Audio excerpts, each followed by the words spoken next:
পৃথিবীতে এমন কেউ নাই যে আপনি অপরাধ করবেন আর আপনাকে ডেকে বলা হবে যে এসো আমি তোমাকে ক্ষমা করে দেই।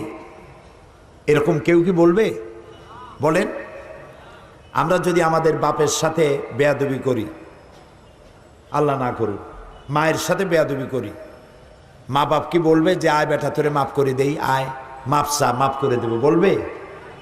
মা এবং বাবা সন্তানের জন্য কল্যাণকামী।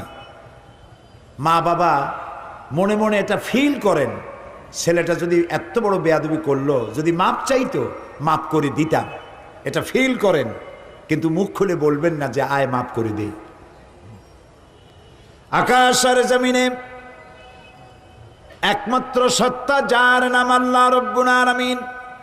বান্দা গুনাহ করে, আল্লাহ রব্বুল আলামিন বলেন আয় যত গুনাহ করেছিস ক্ষমা চা, আমি মাফ করে দেব।